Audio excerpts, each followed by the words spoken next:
with Stacey Thomas. Unrestricted and unlimited. We can talk about anything you want.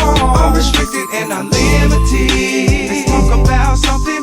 Your one-on-one with Stacey Thomas. Unrestricted and unlimited. We can talk about anything you want. Yeah.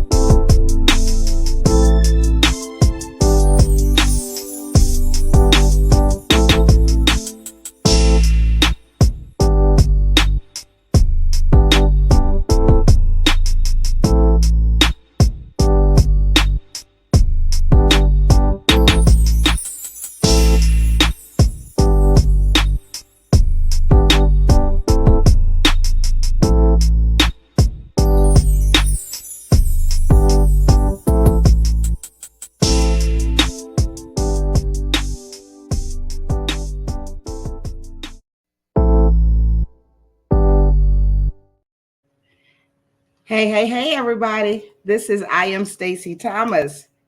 I am Stacey Thomas. This is the show that I love to motivate, educate, and inspire people and entertain. My guests are like myself that come on. I put them in a category of being unrestricted, unlimited. It simply means don't box them in because we all have yet to see all that God has for us.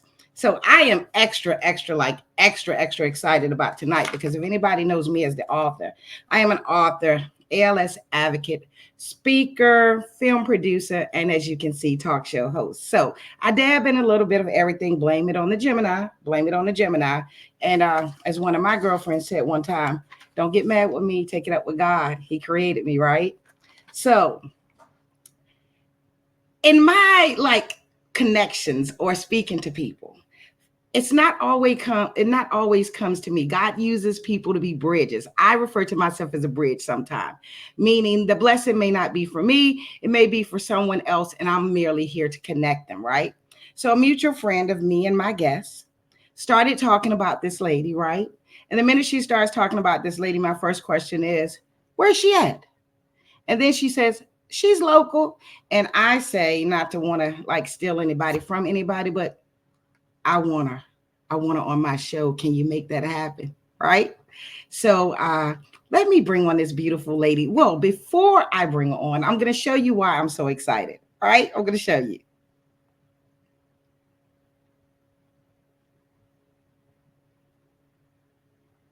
The truth about the lies. Let's bring on Sharon. Hey, beautiful. Hey, Stacey, look, let me pull my feet up. I have been waiting for this conversation. How are you? I'm well. How are you? I'm good. You said you've been waiting for this conversation. Let me tell you something. Between following you on Facebook, I started reading a book, which I told you. I said I am not going to finish reading that book and take over the show when she don't get a chance to tell what it is she wants to tell, right? Sharon, thank you so much for coming on my platform. Well, thank you for having me. And I am so grateful for Sharon Oliver for introducing us. You know, she told me about you and I said the same thing. I was like, oh, yes, please do connect us, please. Sharon is awesome. And I got to tell you, anytime there's someone that I feel like is bold, but bold in a classy way, you know what I mean? It's all right to be bold when you know how to be bold. Right? Yes. And someone that talks about real issues. Too many times things come up, women go through things. Yes. And there are times that we think we can talk to our best friends, but what do they know? Right. And then I believe that there's some things that's best left between you and God. Yes. But in your case, Sharon, next time I talk to a woman, I'm going to say, you don't have to just take it to God. Call Sharon. How about that? I love it. So I'd like to start off by asking you first. What type of therapist are you? I am mental health. I'm a licensed professional counselor, LPC, and then I have a certification in substance abuse as well. It's mental health primarily, substance abuse secondarily. And I work with anxiety, depression, adjustment difficulty, couples, individuals. I don't do any family therapy, but pretty much any type of issue that is disrupting your life, I can help you get back on track. If you bring all of you into the session, and you're ready for change, then I can help you get back on track. Yes. So how did you, if you're doing wonderful things from the sound of it, but how did you end up getting on the subject of cheating men? Oh, that's one of the primary subjects that women bring into counseling. That's one of the primary subjects, cheating. She may come in for anxiety or depression, or, she just really feels off. But I would say for me, with my clients, about 85% of them at the core is a toxic relationship, is a relationship where she has endured some betrayal, and namely cheating. So, yeah. And what is that percentage again? About 85% of my clients. About 85%. So so we come to you for one thing. Yeah. And it never dawns on us that it has something to do with that. No. Some people come straight in the door with that, but others will come in and they are, they're having these symptoms, and, they're off in all settings, work, with family and friends, just not feeling like themselves. And when they come in, of course, the first thing we're going to do is an assessment. And so we're going to look at everything biological, psychological, sociological while we're doing the assessment. And when we get to that relationship, there it is. Okay. So we can kind of connect the dots back to, you started feeling this way when that thing happened in your relationship. Wow. I'm interested in knowing what your definition is, because you're educated in this and because you're a therapist. What is cheating? Number one, I've got two parts to that. Okay. What is cheating? And is there a difference when you're married and not married? Well, that's good. I was going to jump right out there with an answer, but let me pause. Okay. Let me say this, Stacey.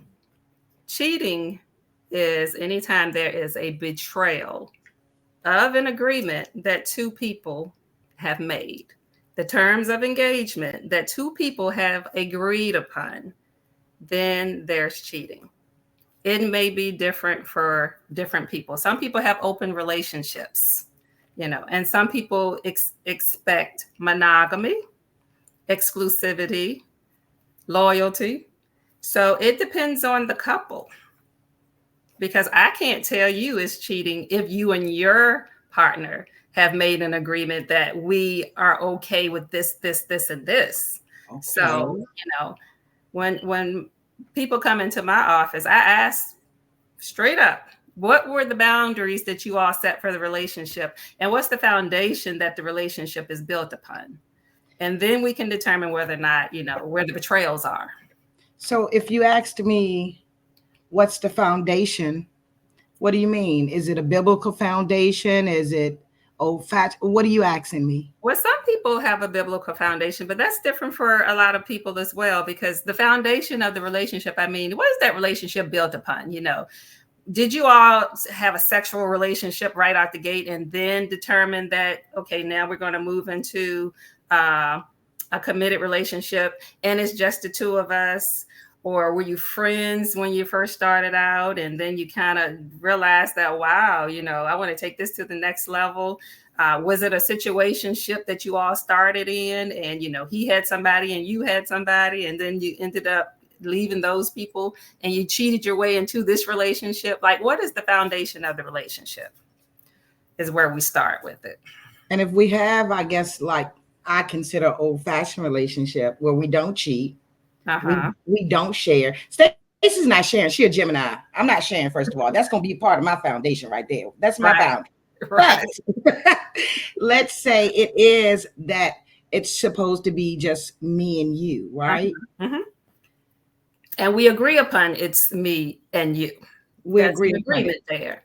Do we have to at the beginning decide? I mean, because with men, and there's some good men out here. I'm not bashing men, but Yeah. sometimes they try to throw things back on you. Do we have to, when we're talking about boundaries, if there's a young lady right now and says, I'm listening to her because when I start dating, I want to implement this, right? Mm-hmm. When we talk about boundaries, do we got to be so specific that we say if she wants your friend before we got together, you don't make no new friends? Do we have to say in the very beginning, I mean, just little things that should be obvious? Well, obvious to you, as I've heard it said, common sense ain't common, so if it's obvious to you, it doesn't mean it's obvious to him. I always tell people, you have to make your needs known. It is your responsibility to make your needs known. And people sometimes say when they talk to me, well, gosh, I feel like I'm in an interview, because I'm going to ask the questions. I'm going to go deep and ask the deeper level questions. So many people stay on the surface and they don't ask the questions that they need to ask. And they don't tell the partner or the potential partner the needs that they have, that they expect to be met. And then when there's a problem, they get upset. Yeah, you got to tell it. You got to tell it up front. So there are no blurred lines. Right. You have said it, you've made it known, and your partner has agreed upon it. Then if there's a violation, then that's cheating. Right. When you say talk about these things when you start dating, I have said to a couple of my single friends, and even one of my sisters, you have to ask questions. And I'm not even going to tell you some of the questions I tell them they have to ask, okay? Right. But you have to ask questions. And the first thing my sister says is, only you would say that, Stacey. I'm not asking. But if you don't ask, how are you going to come up later and complain about it? Exactly. You would be surprised. That's one of the main problem areas that a lot of the women have that I work with in my practice who have found themselves in a relationship where there's a betrayal. I would be asking them, well, did you ask this? What did he say about this? But and the answer is, I don't know, because they haven't asked the questions. And they feel like, asking too many questions is intrusive. Asking too many questions is just being nosy, or I'm out of my lane. But if you are agreeing to be in a relationship with this person, you all are building something together. So I should be able to ask you whatever I want to ask you, right? Right. and I know we really have to get to the subject of the book, but it's just questions around it. Like, is cheating one of those things that can be considered a disease or an addiction? No, I think it's a choice. It's a choice. It's a choice. Yes. It's a choice that is attached to values, conditioning, and the attachment style. The attachment style.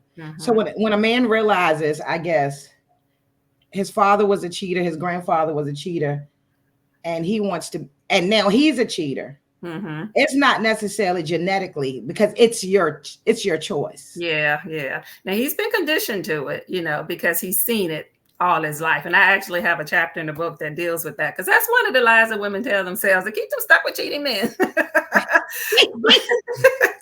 But that chapter talks about, she will say, well, his dad cheated, his grandpa cheated, everybody in his family's cheaters. So what do I expect from him? I expect him to be a cheater.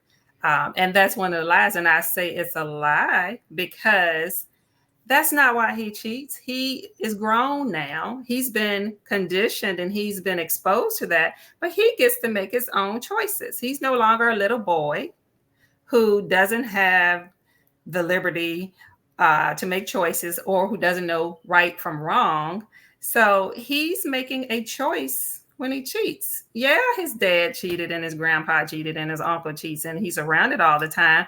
But he can make choices about whether or not he wants to follow, in their footsteps or not. Wow. So why What lies do women tell to keep them stuck? Well, cheating men. Yeah. Why did I name the book that? Why did I title it that? Yes, yes.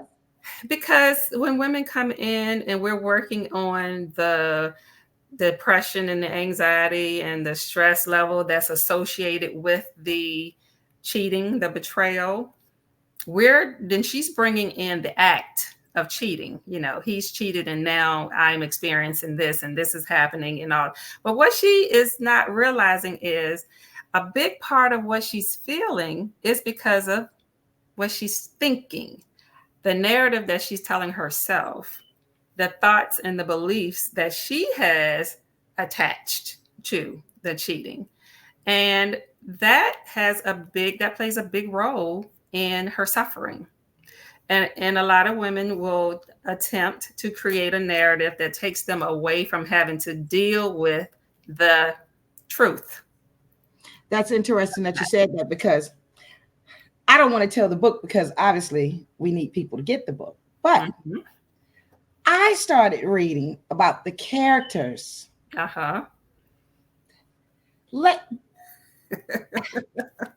We all know a character. We all been a character. Right, exactly. Now I'm trying to figure out, ever since I started promoting this thing, I wonder if I lied to myself. I always thought, if I say it, I know what my gut tells me. If I say it out loud, am I lying if I just let it go? I'm going to give you an example. I'm going to tell all book one day, but I had a man, I'm not going to say husband or man because I don't want to bad mouth anybody, but my man, we had good sex, okay? We had great sex, okay? Okay. But two things happened in this relationship. First of all, my man would say, I was taught if you can't put your hands on me, you can't prove I'm cheating. Yeah. Okay. Yeah. So one time, and if he's not on social media, but I don't care, he comes home with a box, a gift box, no wrapping paper, 3 pair of brand new work pants. My gut, right?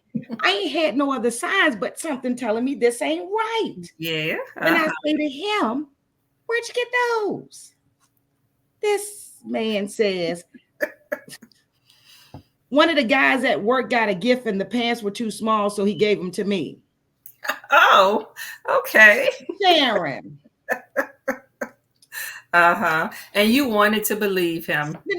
No. Sharon, first of all, because I done did my dirt back at one time. Okay. I'm like, no, you ain't trying to play me. I think that's stuff not me. Right. Part of me wanted to believe him because I didn't want to argue, because when Stacey wants to talk about something, when a woman wants to talk about something, a man says, I don't feel like arguing. They want the conversation done, right? Right. So I did say to him, you didn't get those. Ain't nobody give you 3 pair of pants brand new. He would have took them back to the store and exchanged them, right? But Sharon, I let it go. Was I didn't say to myself, I believed him, Sharon. Right. But what character am I? Blind. Okay, so I got one more. Oh, this gonna be a good one. That book got me going. So back to the sex part. Great sex. Okay. But Sharon, that man came home and one time we had sex. He wasn't making love to me. Okay. Now, my girlfriend laughed. A woman is not crazy. Yeah. You know, Sharon.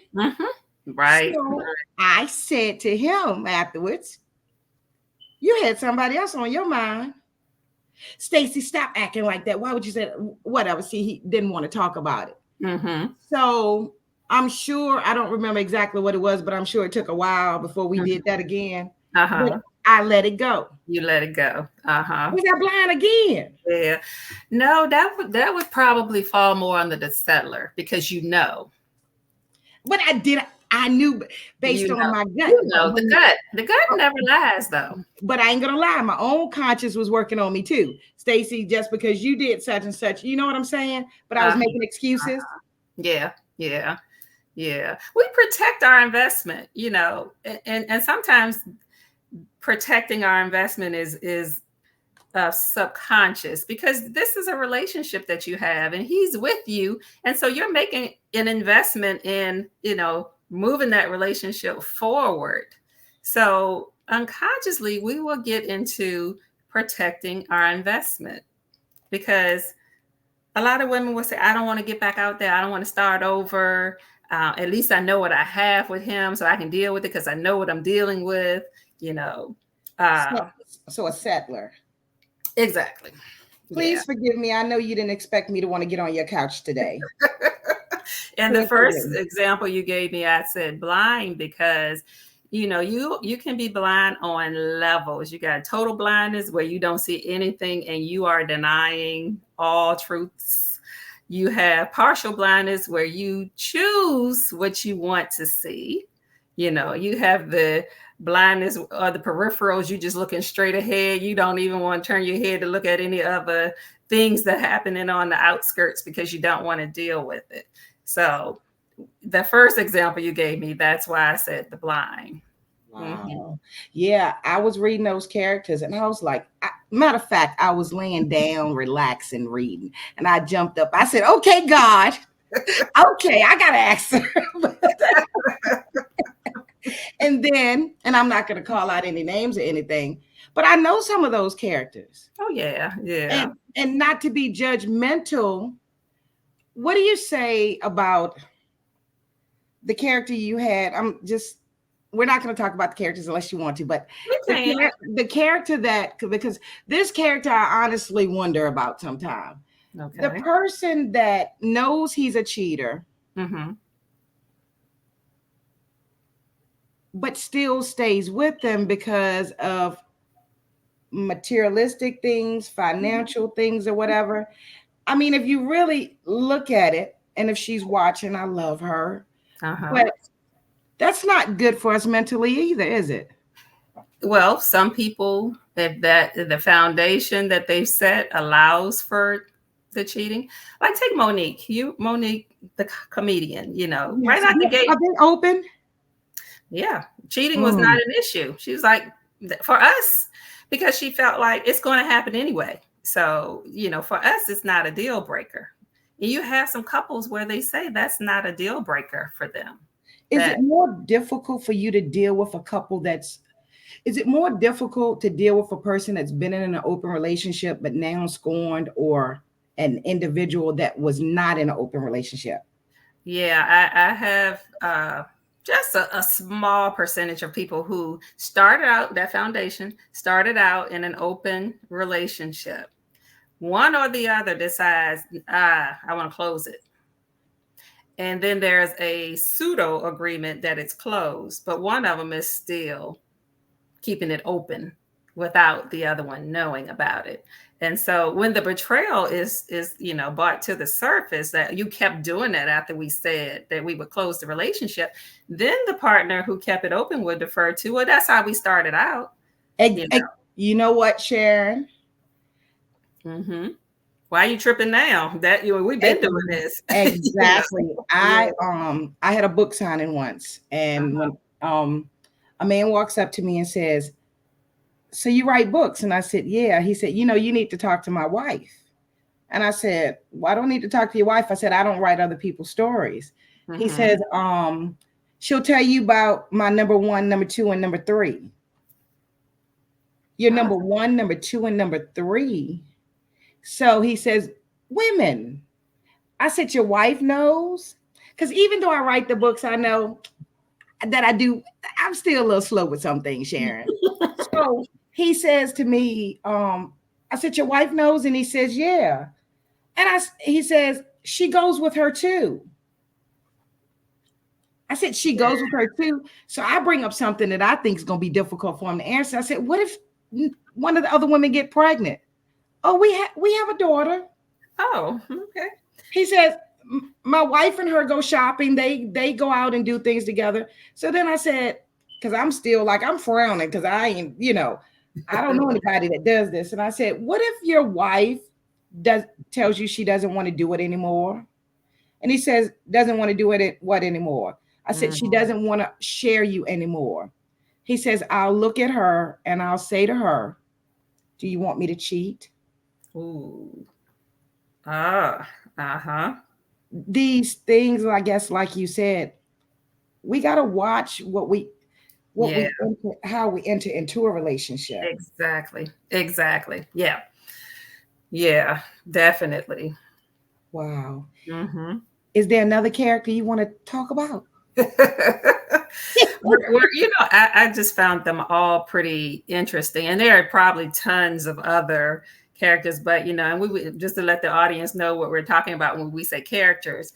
The way I wrote the book was, I'm looking at women trying to cope in relationships where they know that the cheating is occurring, and most of the times I'm dealing with women who have been with a repeat cheater. So trying to stay in the relationship and trying to cope in the relationship, she has to separate from herself. If that cheating is a deal breaker for her, then she has to separate from her value system. And she has to now tell herself something that will help her to stay in that relationship, because she's not ready to leave for whatever reason. She's not ready to leave. So that script that she starts to create and those new beliefs that she starts to connect with create a character image of herself. And she then starts to function as a character in her own relationship drama. She's the main character in her relationship drama. But Stacey, they don't realize that it's happening, because what she's thinking is, I'm saving the relationship. I'm working with him, And so she starts to morph into this character. And the longer you stay and you tell yourself these scripts that keep you in the relationship, the further away you depart from yourself. And a lot of women get to the place where they don't even believe they can have what it is that they want anymore, because they've been taking and settling and creating scripts for such a long time that they get stuck. You mentioned a good one. I'm probably going to tell someone to get the book. Potential. Yeah. I guess I've met a couple women that fall under that thing. Yeah. Because I have a son that attracts women like, I guess, bees attract honey attracts bees or whatever. Okay. And I'd say, because I'm one of those mothers, I don't play hurting women, okay? Not even when it comes to my boys. And I've heard a few girls say to me, he has potential. Yeah. I was surprised to see that in your book. Yeah, that's a big one, though. I mean, it's a big one because, and I don't want to generalize, but the representative enters the relationship. He comes in the relationship acting like he's all these things that you want. He's saying all the right things. He's doing all the right things. He makes you feel like the relationship is just, all about you. And then you start to see cracks in the veneer, and she gets stuck on that one who entered the relationship and how he entered the relationship. Ooh. So she's waiting for him to return, but now he's pulled the mask off and he's letting you see who he is, for real. And she's waiting for the representative to come back. Stuck on the representative. Yes.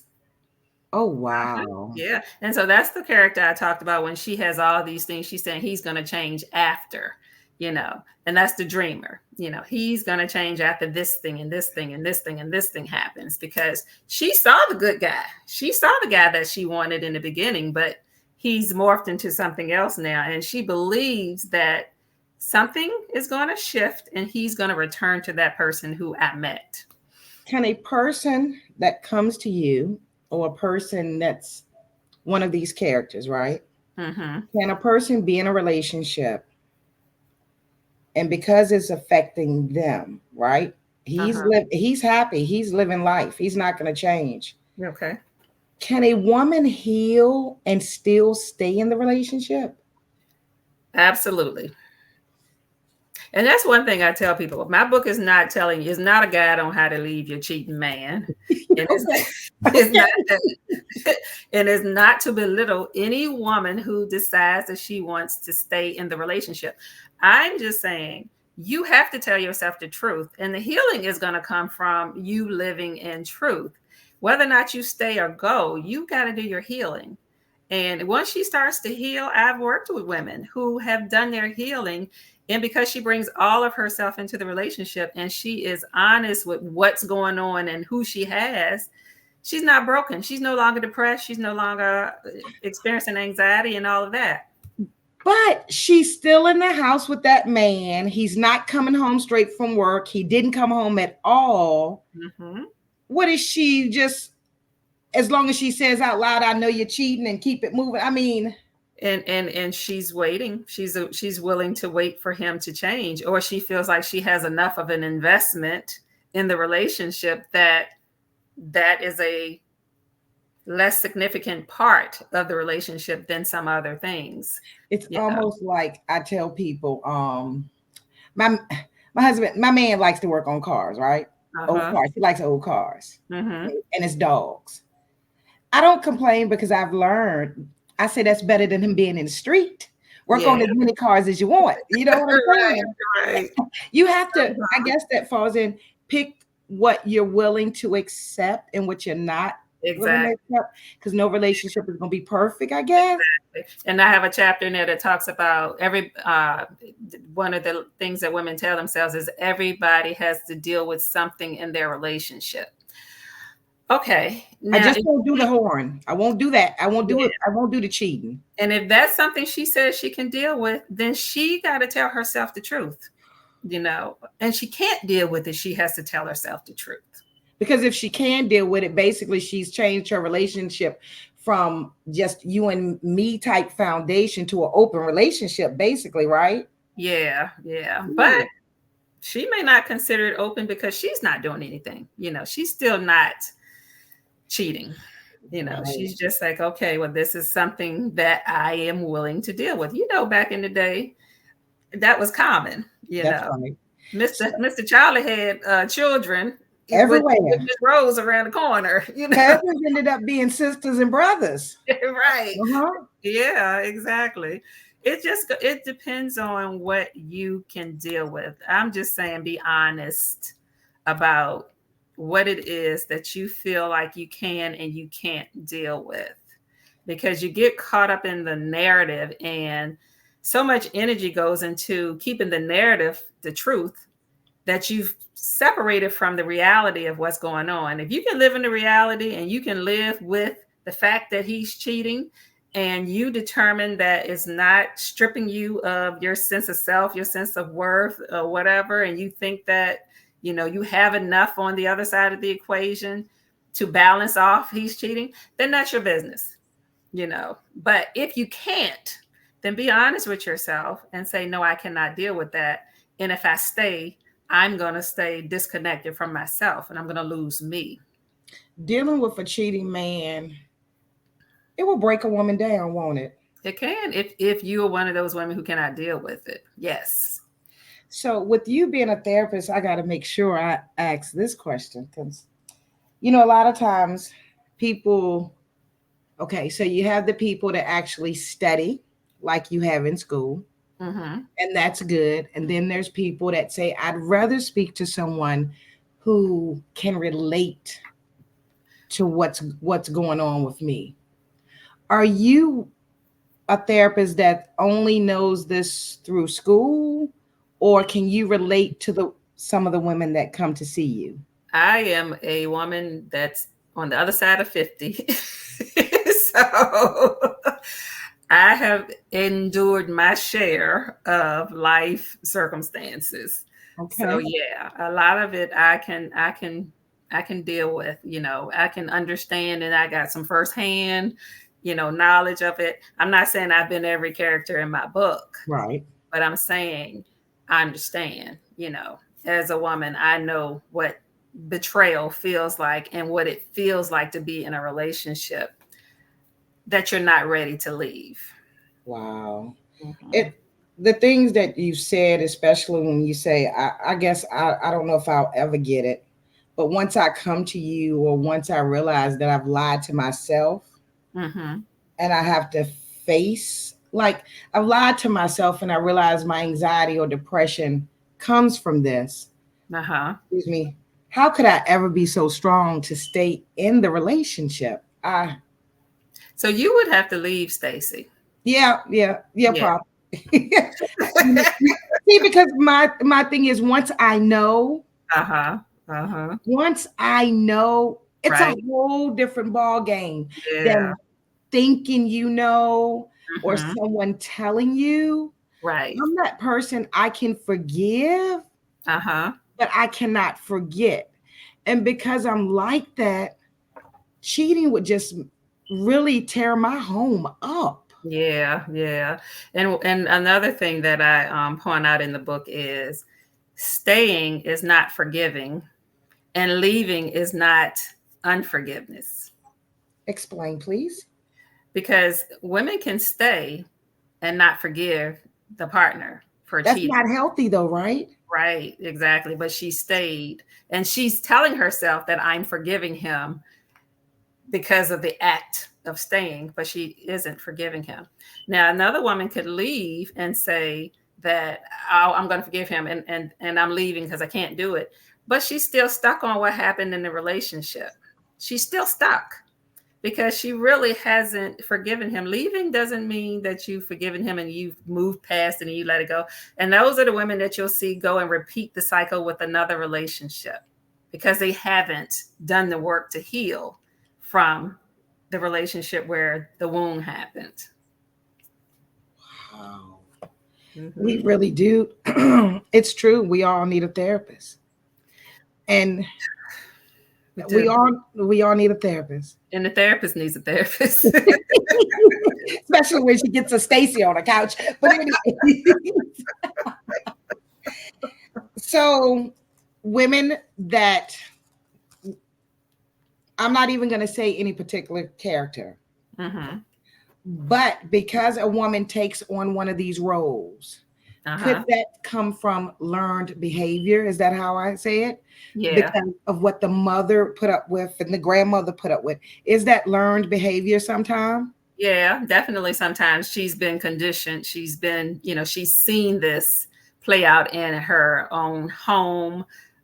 She also, I don't get into this in the book, but I get a chance to work with this topic, this concept when people come into me. We all have an attachment style, and our attachment styles are formulated from our primary relationships, mother, father, or whoever raised you. And depending on the attachment style that you develop, that's going to play out in every relationship that you have. So, you got 3 attachment styles. You got the anxious attachment style, you have the dismissive avoidant attachment style, and you have the secure attachment style. Now, depending on what type of attachment wounds you have from your primary caretaker, if your mom ignored you and your dad was emotionally distant or whatever, you may pick a partner like that and you will be okay. If you had to wonder what your worth was with your parents because you didn't get the emotional connection and the love, then you may be prone to that in a relationship with your partner. If you saw dad cheating and mom putting up with dad cheating, then you may think that's normal behavior and you will be able to do that as well. So the conditioning, yeah, big. Wow. And when we have learned behavior, excuse me, Yeah. I guess if we recognize that if there's a woman relationship doesn't work out and this is going on, if it is a learned behavior, I guess that's why she would see a therapist too. Exactly. Yeah. And the women who are more prone to stay, she is not really about him. It's about her and her own whatever attachment wounds she has. So rejection, abandonment issues, those types of things that played out in her life with her primary caregivers, then she does not want to feel rejection. So she may create a script to keep herself from feeling rejected, or she doesn't want to be abandoned. So she will do whatever she needs to do so that she doesn't have to deal with that abandonment that she dealt with before. It goes deep. I tell people, don't do popcorn therapy. Get in there with a therapist and peel those onion layers back so that you know what your issues are. And then you heal those issues. And once you heal those primary issues that you have, you can then have your healthy relationship with yourself first and then with your partner. Well, and I think having you on the show has shown me something, and I hope my viewers, I hope somebody has gotten this. Girlfriends have a way of being hard on other girlfriends. Yeah. Girlfriends have a way of saying, I wouldn't put up with this, I wouldn't put up with that. But that girlfriend doesn't know what she could be dealing with inside. Exactly. Yep.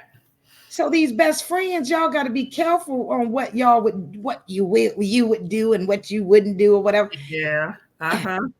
Sharon, this has just been very enlightening. I didn't want to say too much because I'll start talking about the book. But anyways, why do you think, not just because Sharon wrote a book and Sharon's a therapist, why do you think women should read this book?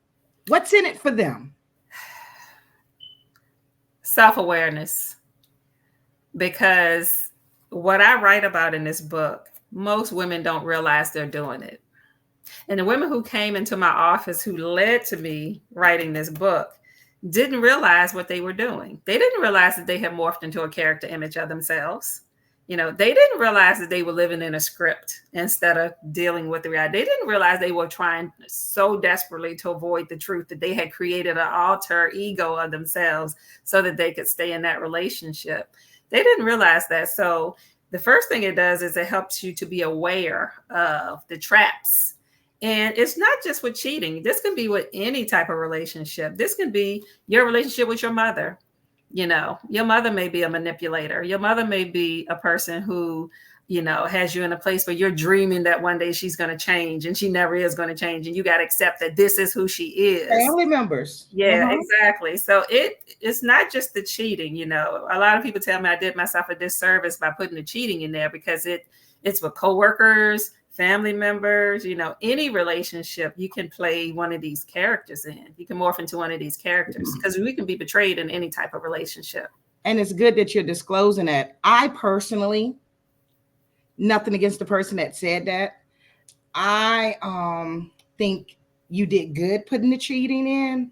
Mm-hmm. I think it's just like another book, another guest that I had on the show, Eddie Good. So his book people thought are for men.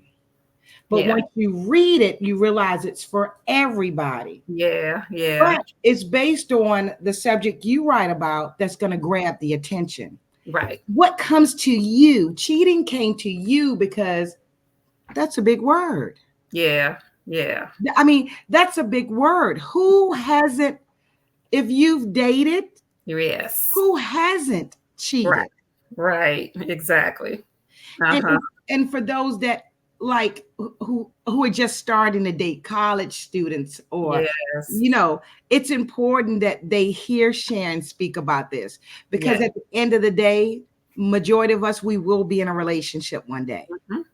Exactly. Exactly. We will be in a relationship one day. And woo, that's a job. That's a job. And I think it's a primer. The book is not therapy, but it's a primer for therapy.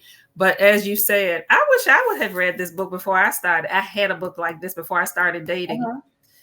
Because we do have to unlearn a lot of stuff that we have been conditioned to believe or that's been hammered into our head. I don't know how many times I heard older women say to me, well, half a man better than no man, or he takes care of home and he takes care of family. That's in here. That is in here. He takes care of family. Older women that I've heard conversing or whatever, or in talking to older women, it's like he takes care home, and that's the most important thing. Yeah. Excuse me, what about me? What Yeah. about my self-esteem, my confidence? Break me down because Yeah. you're taking care of home? And I even challenged that in the book, because that is one of the chapters that, he takes care of me. And I say there's a difference between being provided for and being taken care of. There's a difference. Most of those men were providing for the home, but to take care of something, you think about a care manual. The care manual tells you how it operates, what to do to make it function at its best, what to do if it's breaking down, how to keep it maintained to the fullest of its capacity. That's taken care of. So if he's taking care of you, then he's doing all of that. Most of these women were being provided for. They weren't being taken care of. Wow. And I guess it's not going to be a great feeling when we realize if we are one of the characters, because it wakes you up. It wakes you up. And and if it's waking you up and you can confess that one of these characters are you, that you're writing about, that you're saying, excuse me, we're telling ourselves lies, then I think women should go from there and say, how do I do better? Yeah. And that's where the healing, actually, what you just said is that's where the work begins. Because once she realizes, then the healing can take place. And it is such a beautiful thing. I'm going to tell you, the woman who walked into my office, not knowing that we were going to get to this place where I'm going to show you where you've been acting as a character image of yourself. And then she realizes and she embraces it. And then she embraces her truth. And then she reconnects with herself. And I mean, all the values that she left behind, and she reconnects with herself. She is a powerful woman. And she don't look nothing like the woman who first came into my office. So, it's a beautiful thing. I'm like, wow, so this is you. Okay. Wow. Sometimes I guess you need to talk to somebody that can bring the underlying issues out, huh? Yeah. Wow. Mm-hmm. Sharon, we're going to take a little break. Stacey's starting to throw little segments in. Her my coach. We're going to take a little break. Tonight's sponsor is Stacey Thomas. And we'll be right back, Sharon, to get more from you. Okay. I am an author, speaker, talk show host, and ALS advocate. ALS disease is a disease it's a nerve disease that weakens the muscles and eventually takes away the ability to walk, talk, and sometimes breathe. I do that in honor of my mother. I educate everyone. However, I really try to get out in the African American community and educate African Americans, because it is something that we do not know about, but we need to know about. It does creep into our community, right? It does creep into our community. I do not wish this on you or anyone you know or in your family, but if you should happen to come across somebody that is dealing with ALS disease and they have nothing about it and they need to speak to someone that understands, someone that cares, that is my passion, have them contact Stacey Thomas. Thank you, Stacey, for that sponsorship tonight, Sharon. So, Sharon, I want to show your book again because I want people to read it. I want women to read it. I want men to read it. Like you said, people have coworkers, because once you made the point that it's not just for people in relationships, it hadn't dawned on me, but there are family members. There are people in our lives that we need to read about that, right? Mm-hmm. My way at 53 of dealing with some of the characters in your book, since we say we can do family or friends, right? I decided I have certain times of the day, 10 a.m. and 5 p.m., where I will talk to certain individuals. Okay. I have put a time on it. They're not aware of it, but they're going to learn. I have put a time on it because some of the things that you describe, I'm going to deal with them because I love them. Right. But I won't allow you to consume my whole day. Yes. I won't allow you to dictate how my day will start. And I won't allow you with those demon-like spirits right. to rub off on me before I get on my knees at night. I'm learning I have to take some control. Yes. Yeah, you do. Maybe I'm going to suggest the books to a couple people I know too, and let them know it's not just for cheaters. Yeah, How about exactly. that? We're going to show your book. Let's see. The Truth About the Lies. Sharon, I love the cover. It's very catchy. The title's very catchy. You don't need me to say this, but you did a great thing with your title and the way you're promoting your book. If someone on here wants to get a copy of your book, how do they do that? Okay. So I do have a website. It is a secure website. It's Sharon M. Fortune there, SharonMFortune.com.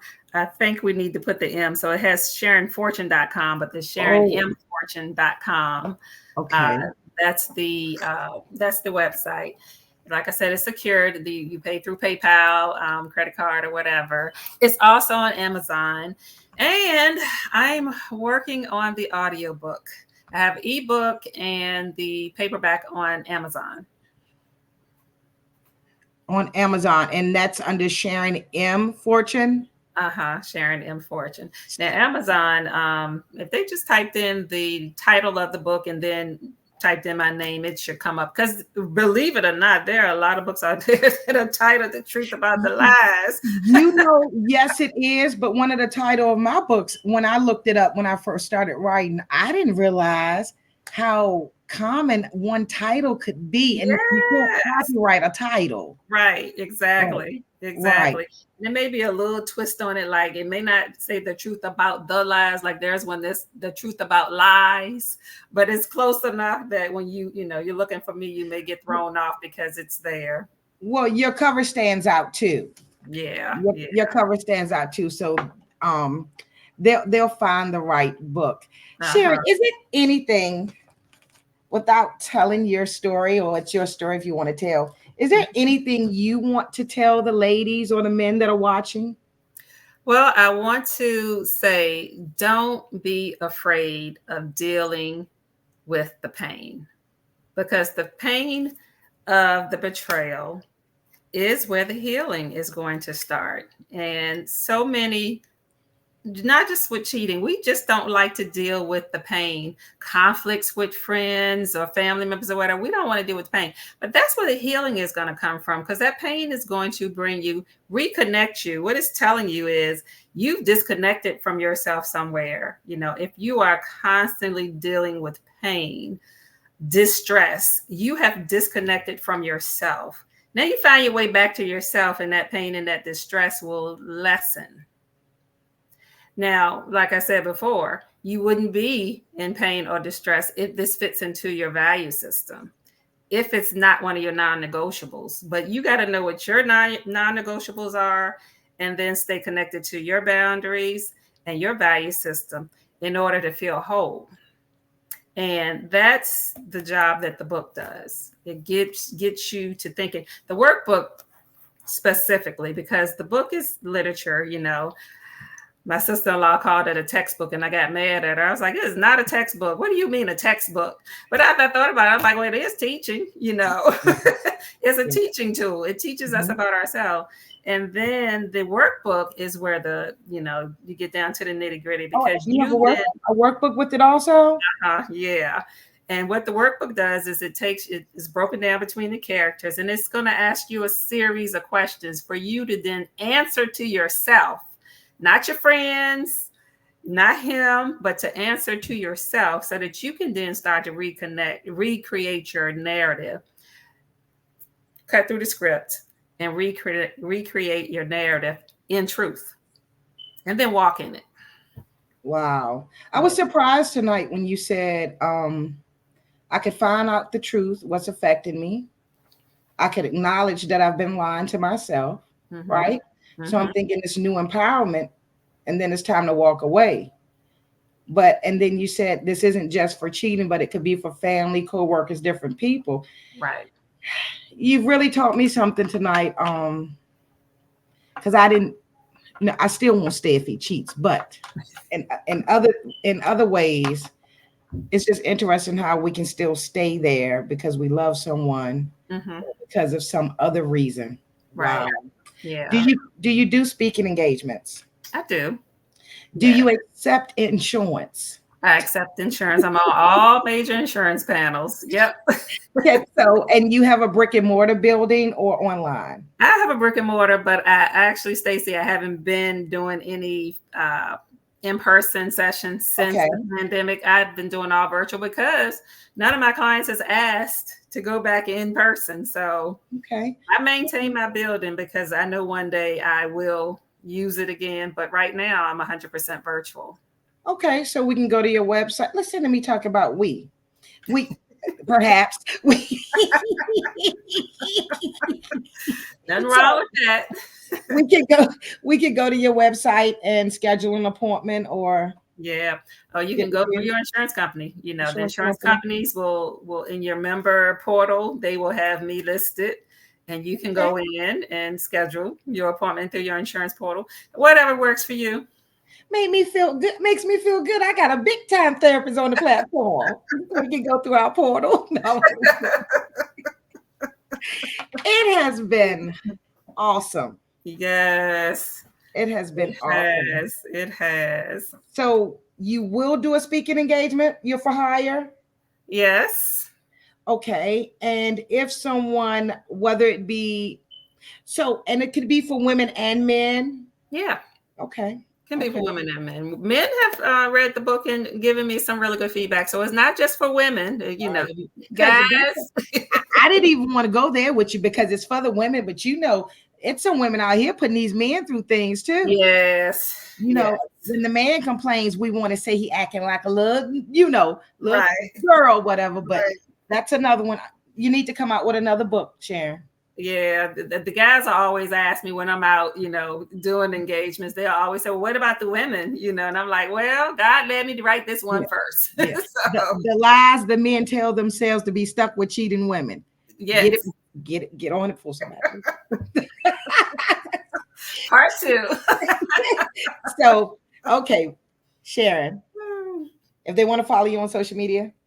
Okay. And I don't know why I got all these different names on social media, but on Facebook is easy to find me. It's just under my name, Sharon Matthews Fortune. Okay. LPC.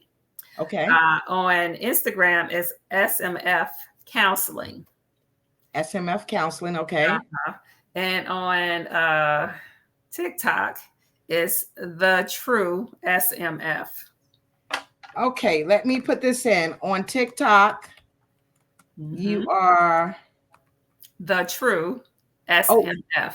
The Truth SMS? The True, TRUE. The True SMS. SMF is in Frank. SMF.